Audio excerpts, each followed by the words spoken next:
معلوم ہوا امن کا تعلق ایمان سے اور سلامتی کا تعلق اسلام سے۔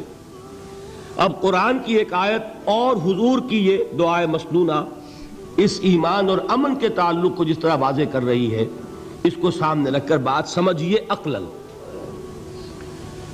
اس کو قرآن مجید میں سورہ حامیم السجدہ میں بیان کیا گیا، ان الذین قالوا ربنا اللہ ثم استقاموا تتنزل علیہم الملائکہ الا تخافوا ولا تحزنوا وابشروا بالجنۃ التی کنتم توعدون۔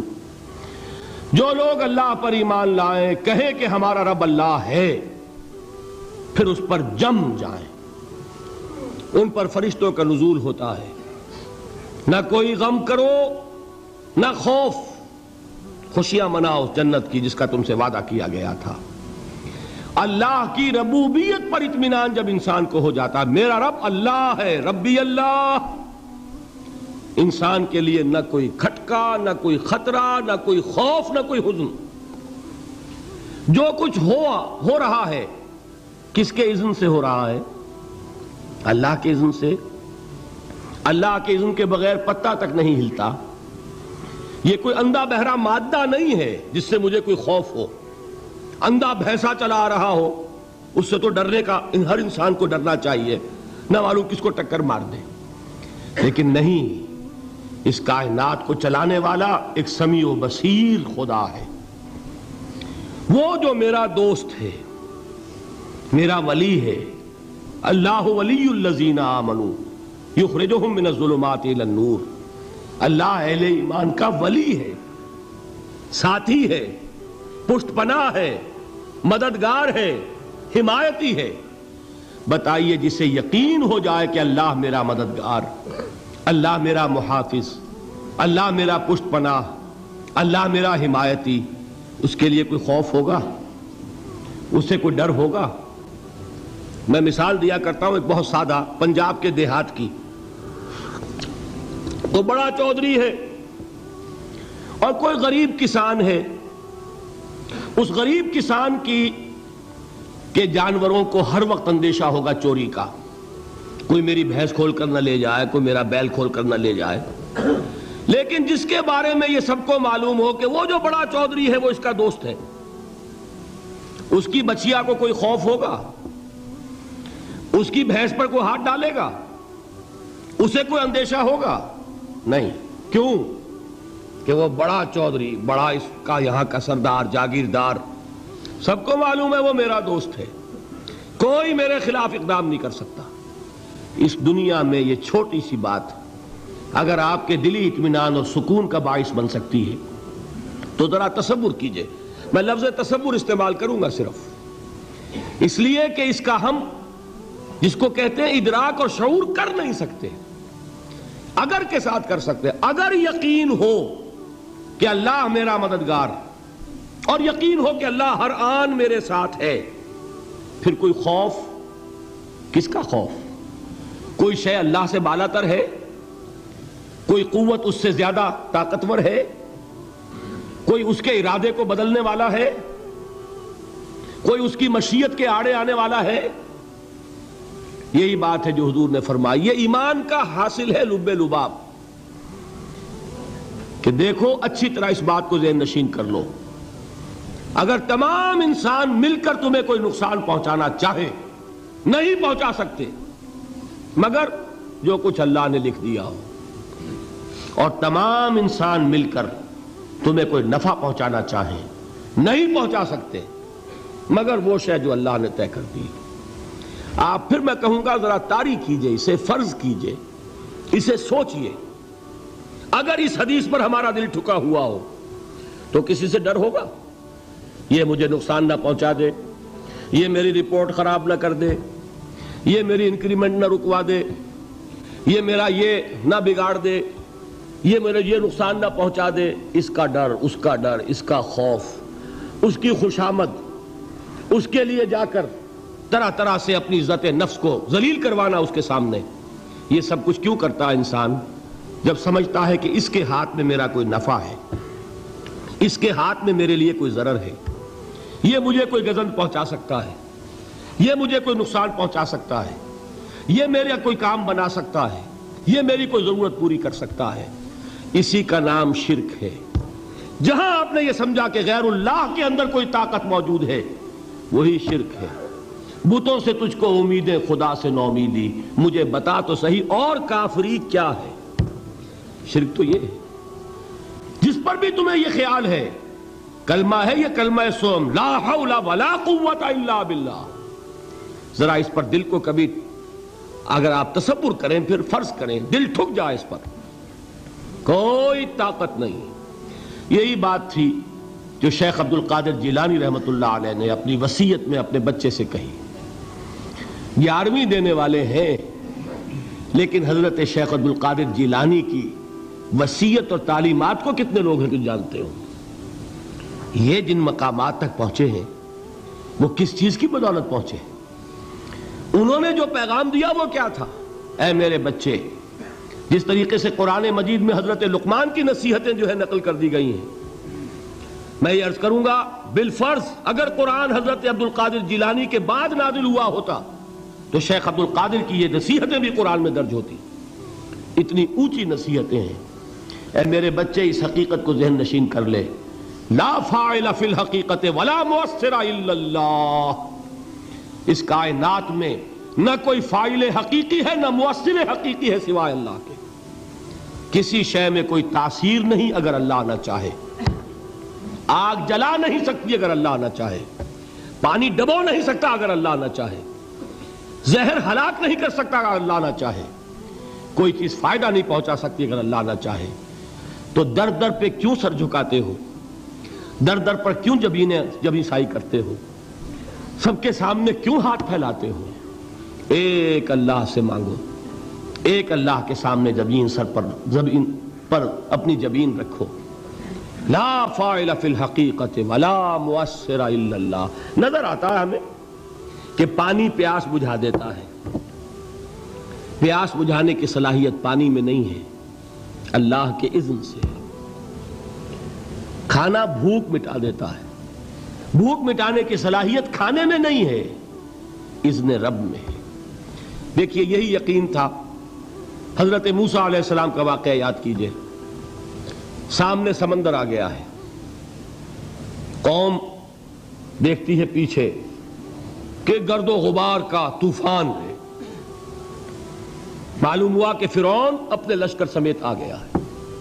لشکر جب چلتا تھا تیز رفتاری کے ساتھ تو گرد و غبار کا جو طوفان اٹھتا تھا اس کا تصور کیجئے، اور لمحہ بلمحہ وہ قریب آ رہا ہے۔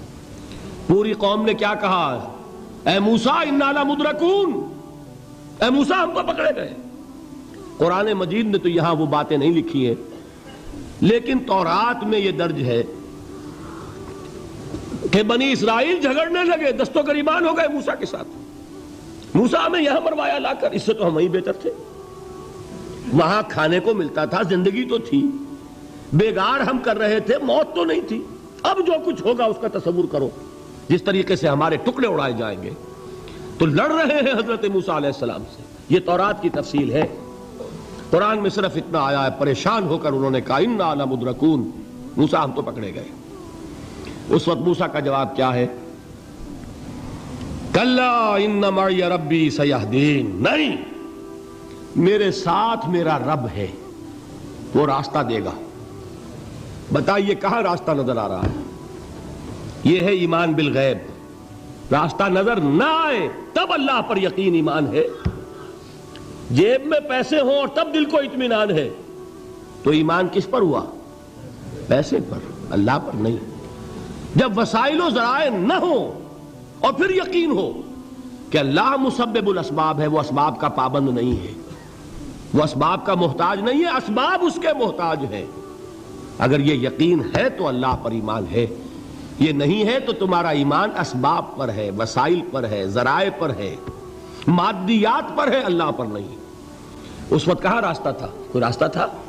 سمندر ہے اور ادھر سے لشکر آ گیا ہے۔ کلا ان معی ربی سیہدین۔ اب دیکھیے ایمان کہہ دینا آسان ہے، ہوا معکم اینما کنتم، جہاں کہیں بھی تم ہوتے ہو اللہ تمہارے ساتھ ہوتا ہے۔ لیکن اس کا یقین قائم ہو جائے تو زمین و آسمان کا فرق واقع ہو جائے.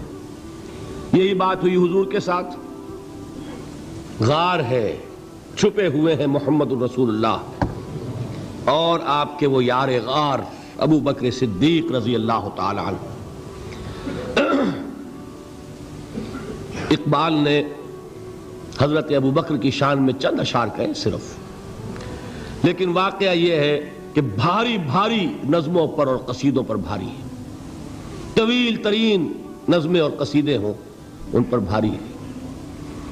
ہمت ابو بکر کی ہمت جو ہے، کشت ملت را چو ابر، جیسے بارش سے کھیتی اپجتی ہے، ابو بکر کی ہمت اور عزیمت اس امت کو اسی طرح سینچنے والی ہے. ثانیے اسلام و غار و بدر و قبر، وہ دوسرے تھے اسلام میں، دوسرے. پہلے کون تھے؟ انا اول المومنین، حضور فرماتے ہیں سب سے پہلا ایمان لانے والا میں. دوسرے ابو بکر. ویسے ہمارے ہاں یہ چلتا ہے اختلاف، حضرت علی پہلے ہیں کہ حضرت ابو بکر پہلے ہیں، لیکن اس میں بڑی خوبصورت تطبیق قائم کی ہے علماء نے اور بہت صحیح ہے. چار کے بارے میں فیصلہ ہی مت کرو کہ کون پہلے ہے. ان کی ایک عجیب تقسیم کر دی ہے.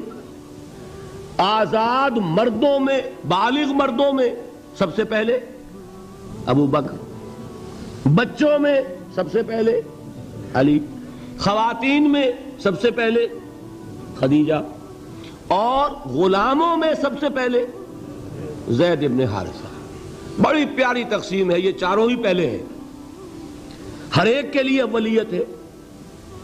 اور واقعہ یہ ہے کہ اگر زمانی اعتبار سے تعین ہوگا تو پہلے خدیجۃ الکبریٰ آئیں گی رضی اللہ تعالی عنہ. کسی اور سے بات کرنے کی نوبت بعد میں آ سکتی ہے، پہلے تو اہلیہ محترمہ سے بات ہوئی ہے. آتے ہی پہلی وحی ہوئی ہے، ابھی تبلیغ کا حکم نہیں تھا. کس کو بتایا واقعہ؟ ابھی اپنی نبوت کی تبلیغ کا تو حکم ہی نہیں آیا. واقعہ کس کا ہے؟ وہ خدیجہ کا ہے. جب کہا ہے کہ خشیت علی نفسی، مجھے اپنی جان کا اندیشہ ہے، تو کیا جواب دیا خدیجہ نے رضی اللہ تعالی عنہا؟ وہ صدیقۃ الکبریٰ ہے. صدیقات جو ہیں خواتین، ان میں چوٹی پر خدیجۃ الکبریٰ ہے رضی اللہ تعالی عنہا. اور صدیق جو مرد ہیں ان میں صدیق اکبر ہے ابو بکر صدیق رضی اللہ تعالی عنہ. لیکن صدیقات میں چوٹی پر. جب حضور نے فرمایا خشیت علی نفسی، کیا فرمایا، کیا عرض کیا، کیسے تسلی دی؟ نہیں، اللہ آپ کو ضائع نہیں کرے گا. آپ غریبوں کے ہمدرد ہیں، آپ مساکین کے تکالیف رفع کرنے والے ہیں، آپ بیواؤں کی سرپرستی کرتے ہیں، آپ مسافروں کی خدمت کرتے ہیں. اللہ آپ کو ضائع نہیں کرے گا. یہ یقین ہے اس خاتون کے اندر. خیر وہ ایک علیحدہ بات ہو جائے گی. میرے دل پر حضرت خدیجہ رضی اللہ تعالیٰ عنہ کی شخصیت کا بڑا گہرا نقش ہے، جو وہ کوئی اور ہی وقت اور موقع ہوا تو بیان ہوگا. بہرحال اقبال نے ایک مصرے میں جو چار اولیتیں جمع کر دی ہیں، ہمتیں کشت امت را چو ابر، ثانی اسلام و غار و بدر و قبر. اسلام میں حضور کے بعد پہلے کون؟ ابو بکر. غار میں حضور کے ساتھ کون؟ ابو بکر. بدر کی رات اللہ کا رسول سر بسجود، وہ جھاڑ، وہ گھاس پھوس کی جو جھوپڑی بنائی گئی تھی، اور وہاں تلوار ننگی لے کر پہرا دینے والا کون؟ ابو بکر. اور اس حجرہ عائشہ میں محمد کے بعد سب سے پہلے دفن ہونے والا کون؟ ابو بکر رضی اللہ تعالی عنہ وصلی اللہ علیہ وسلم. وہ جو معاملہ میں سنا رہا تھا غار ثور کا، حضرت ابو بکر بھی حضور کے خیال سے لرز گئے ہیں. آپ کو یاد ہوگا کہ جا کر پہلے تمام جتنے سوراخ تھے انہیں بند کیا ہے. ایک سوراخ رہ گیا تھا جس کو بند کرنے کے لیے کوئی کپڑا نہیں تھا. وہاں اپنی ایڑی رکھی ہے. تب کہا ہے حضور سے تشریف لائیے، اور اپنے زانو پر حضور کو لٹایا ہے. اور وہاں کسی موذی جانور نے کاٹا ہے. حضور کی آنکھ لگ گئی تھی. اس وقت اس بل کے اندر جو بھی بچھو ہے، کیا ہے واللہ عالم، اس نے کاٹا ہے. اس کی تکلیف کی وجہ سے ابو بکر کی آنکھوں سے آنسو ٹپک گئے، حضور کے چہرے مبارک پر پڑے ہیں تو حضور جاگے ہیں، معاملہ کیا ہے؟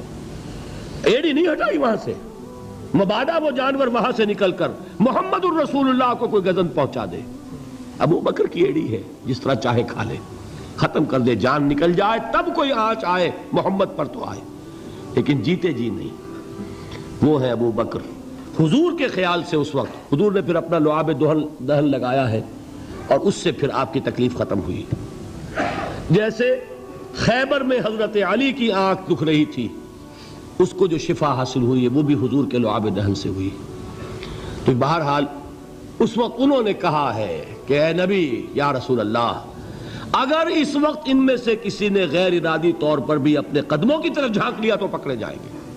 کیا جواب تھا اللہ کے رسول کا؟ لا تحزن ان اللہ معنا، اللہ ہمارے ساتھ ہے، کیوں گھبراتے ہو ابو بکر؟ یہ ہے ایمان باللہ، میرا مالک اللہ، میرا رازق اللہ، میرا محافظ اللہ، میرا مددگار اللہ، میرا پشت پناہ اللہ، میرا دوست اللہ۔ یہ دوستی ہے اللہ کی جو لب لباب ہے، حاصل ہے ایمان کا، اسی کا نام ولایت ہے۔ اولیاء اللہ کے سروں پر سینگ نہیں ہوتے، جس کے دل میں ایمان راسخ ہو چکا ہو وہی اللہ کا ولی ہے، جسے اللہ پر یقین ہو چکا ہے وہی اللہ کا ولی ہے، جسے یقین ہے اللہ میرے ساتھ ہے، میرا مددگار، میرا پشت پناہ، میرا ساتھی، میرا دوست، میرا محبوب، میرا محب۔ اللہ اہل ایمان سے محبت کرتا ہے۔ واللہ یحب الصادقین، ان اللہ یحب الذین یقاتلون فی سبیلہ صفا کانہم بنیان مرصوص۔ اللہ محبت کرنے والا، اہل ایمان محبوب، اور اہل ایمان محبت کرنے والے اللہ محبوب۔ والذین آمنوا اشد حبا للہ۔ آپ تصور کیجئے جسے یہ رشتہ ایمان یا رشتہ ولایت حاصل ہو جائے، الا ان اولیاء اللہ لا خوف علیہم ولا هم یحزنون، آگاہ ہو جاؤ، اللہ کے دوستوں کے لیے نہ کوئی خوف ہے نہ کوئی حزن ہے۔ اور میں بیان کر چکا تھا، خوف اور حزن کے خاتمے ہی کا نام امن ہے۔ زوال خوف، زوال حزن۔ یہ خوف اور حزن کیوں آتے ہیں بار بار؟ اللہ تخافوا ولا تحزنوا، دونوں آ گئے۔ الا ان اولیاء اللہ لا خوف علیہم ولا هم یحزنون، پھر وہی دو۔ وہ کیوں ہے؟ خوف ہوتا ہے کسی مستقبل کی بات کا، یہ نہ ہو جائے، وہ نہ ہو جائے، یہ نقصان نہ پہنچ جائے، یہ تکلیف نہ ہو، یہ غضب نہ آ جائے۔ خوف ہے مستقبل سے۔ حزن ہے یہ کیوں ہوا، یہ نہیں ہونا چاہیے تھا، یہ میرا فلاں چیز میرے ہاتھ سے جاتی رہی ہے، فلاں موقع نکل گیا، اب بیٹھے ہوئے ہیں اندر ہی اندر کڑ رہے ہیں، صدمہ ہے اور رنج ہے۔ اور جو اللہ پر ایمان رکھتا ہے وہ جانتا ہے ما اصاب من مصیبت فی الارض ولا فی انفسکم الا فی کتاب من قبل ان نبرأها ان ذلک علی اللہ یسیر لکی لا تعصوا علی ما فاتکم ولا تفرحوا بما آتاکم واللہ لا يحب کل مختال فخور۔ اس زمین میں یا تمہاری جانوں میں کوئی تکلیف، کوئی مصیبت نہیں آ سکتی سوائے اس کے کہ جو اللہ نے لکھ دی ہو، اس سے پہلے کہ وہ ظاہر ہو۔ جس کو یہ حقیقت معلوم ہو گئی اس کو یہ طرز عمل اختیار کرنا چاہیے، جو چیز چھن جائے، جاتی رہے، چھوٹ جائے، اس پر افسوس نہ کرو۔ کس نے چھینی؟ دوست نے۔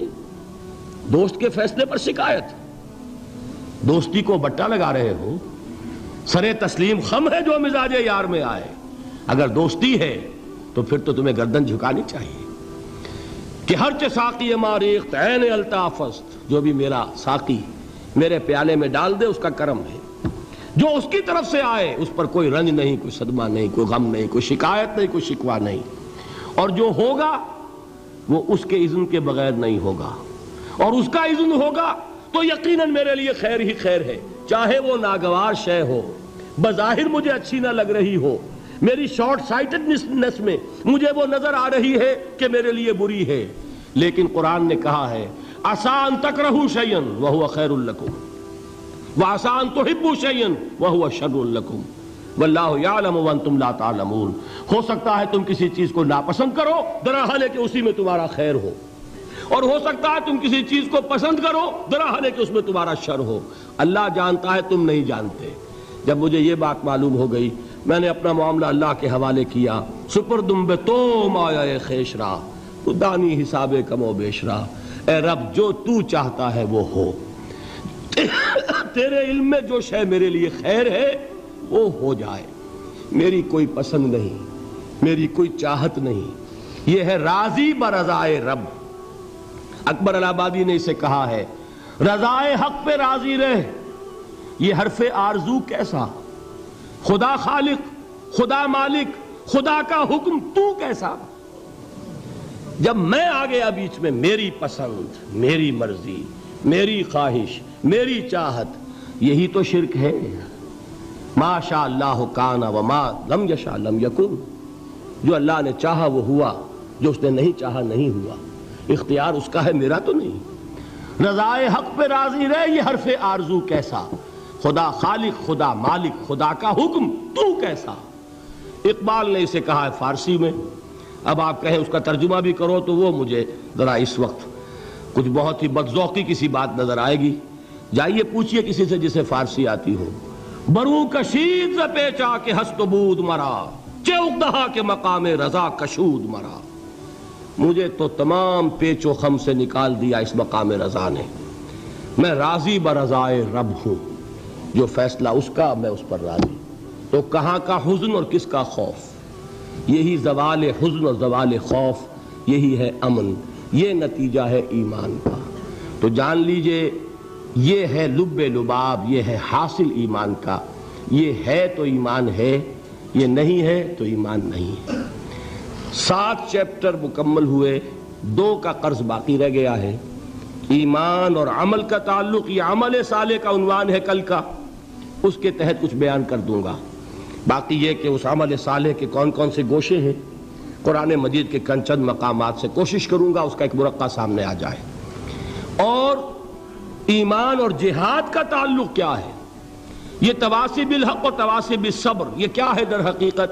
اسی کے لیے دوسری اصطلاح جہاد ہے، اس کا تعلق ایمان سے کیا ہے، جو میں نے ایک آیت بھی پڑھی تھی آج، انما المؤمنون الذین آمنوا باللہ ورسولہ ثم لم یرتابوا وجاہدوا باموالہم وانفسہم فی سبیل اللہ اولئک ھم الصادقون۔